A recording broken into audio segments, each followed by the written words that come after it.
ರಾಜ್ಯೋತ್ಸವವನ್ನು ಅರ್ಥಪೂರ್ಣವಾಗಿ ಆಚರಿಸುವುದು ಮತ್ತು ಯುವ ಪೀಳಿಗೆಗೆ ಕನ್ನಡ ನಾಡಿನ ಇತಿಹಾಸ, ಸಂಸ್ಕೃತಿ, ಕಲೆ, ಭಾಷೆ ಬಗ್ಗೆ ಅರಿವು ಮೂಡಿಸುವುದು ನಮ್ಮೆಲ್ಲರ ಆದ್ಯ ಕರ್ತವ್ಯವಾಗಿದೆ ಎಂದು ವಿಜಯಪುರ ಪಟ್ಟಣದ ನಂದಿನಿ ವಿದ್ಯಾನಿಕೇತನ ಶಾಲೆಯ ಪ್ರಾಂಶುಪಾಲರಾದ ಕೃಷ್ಣನ್ ಕೌಶಿಕ್ ಹೇಳಿದರು.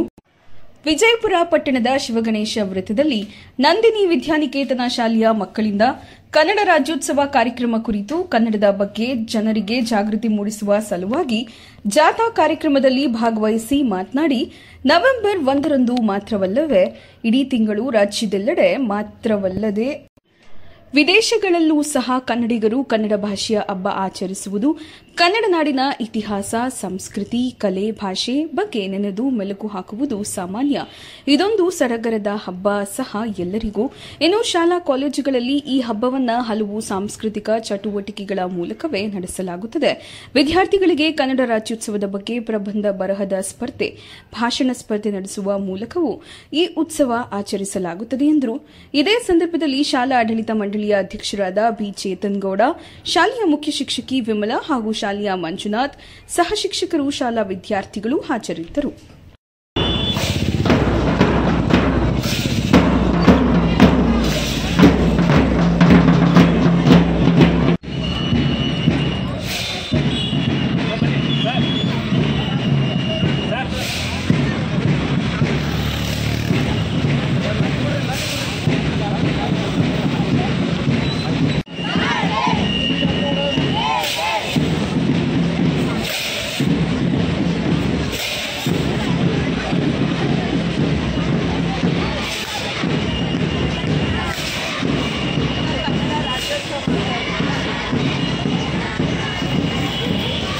सर 1 सेकेंड आ गया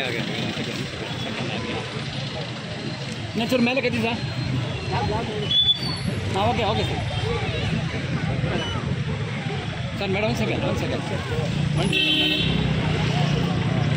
ओके सर सर ಸ್ವಲ್ಪ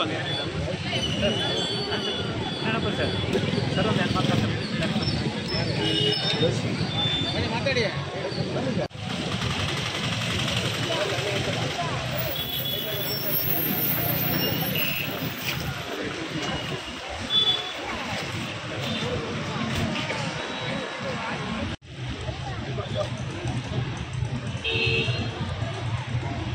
ये रंगे थे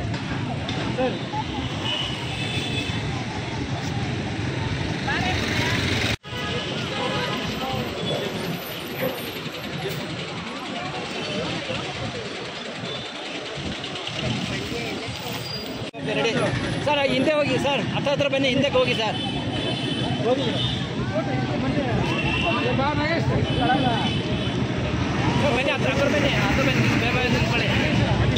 ಅವೇರ್ನೆಸ್ ಮೂಡಿಸಬೇಕು ಅನ್ನೋ ಒಂದು ಕಾರ್ಯಕ್ರಮ ಹಾಕ್ಕೊಂಡಿದ್ದೀವಿ ಇವತ್ತು. ಹಾಗಾಗಿ ರಾಜ್ಯೋತ್ಸವ ಸಮಾರಂಭ ಸುಮ್ಮನೆ ನಮ್ಮ ಒಳಗೆ ಮಾಡುವಂಥದ್ದು ಒಂದೇ ಅಲ್ಲ, ಸೊ ಪೂರ ಜನಗಳಿಗೆ ಕೂಡ ಅದು ಅರಿವು ಆಗಬೇಕು ಅನ್ನೋ ಒಂದು ನಿಟ್ಟಿನಲ್ಲಿ ನಂದಿನಿ ವಿದ್ಯಾನಿಕೇತನ ಸಂಸ್ಥೆಯಿಂದ ನಾವು ಈ ಕಾರ್ಯಕ್ರಮವನ್ನು ಹಮ್ಮಿಕೊಂಡಿದ್ವಿ. ಇದು ನಾವು ಬರೀ ಕನ್ನಡ ಉಳಿಸಿ ಅಂತ ಹೇಳೋದಲ್ಲ, ಬರೀ ಸಿಂಪಲ್ಲಾಗಿ ಮಾಡಬೇಕಾಗಿರೋ ಒಂದೇ ಕೆಲಸ ಏನು ಅಂತಂದರೆ ಕನ್ನಡನ ನಾವು ಬಳಸೋವಂಥದ್ದು. ನಮ್ಮ ದಿನನಿತ್ಯದ ಚಟುವಟಿಕೆಗಳಲ್ಲಿ ಕನ್ನಡನ ಬಳಸ್ತಾ ಹೋದರೆ ತಂತಾನಾಗೆ ಆ ಭಾಷೆ ಬೆಳೀತಾ ಹೋಗುತ್ತೆ ಅಂತಕ್ಕಂಥ ಒಂದು ಸಣ್ಣ ಕಾರ್ಯಕ್ರಮ ಇದೆ. ಏನೇನು ಆಕ್ಟಿವಿಟೀಸ್ ಮಾಡ್ತೀವಿ? ಇದು ಒಂದು ಜಾಥಾವನ್ನು ಮಾಡ್ತೀವಿ, ಮತ್ತು ಒಂದು ಮನೋರಂಜನೆ ಕಾರ್ಯಕ್ರಮ ಒಂದು ಶಾಲೆಯಲ್ಲಿ ಇರ್ತದೆ. ಆಮೇಲೆ ಕನ್ನಡದ ಬಗ್ಗೆ ಒಂದು ಭಾಷಣಗಳು, ಮತ್ತು ಮಕ್ಕಳು ಅದ್ರ ನಾಡಿನ ಚರಿತ್ರೆ ಬಗ್ಗೆ ಒಂದು ಕಾರ್ಯಕ್ರಮಗಳನ್ನು ಮಾಡಿದ್ದಾರೆ. ನಂತರದಲ್ಲಿ ಮತ್ತೆ ಯಥಾವತ್ತಾದ ಮಾಮೂಲಿ ಕಾರ್ಯಕ್ರಮಗಳನ್ನು ಶುರು ಮಾಡ್ತಾರೆ. ತಮ್ಮ ಹೆಸರು ಸರ್? ನಾನು ಕೃಷ್ಣನ್ ಕೌಶಿಕ್ ಅಂತ ಶಾಲೆಯ ಪ್ರಾಂಶುಪಾಲ.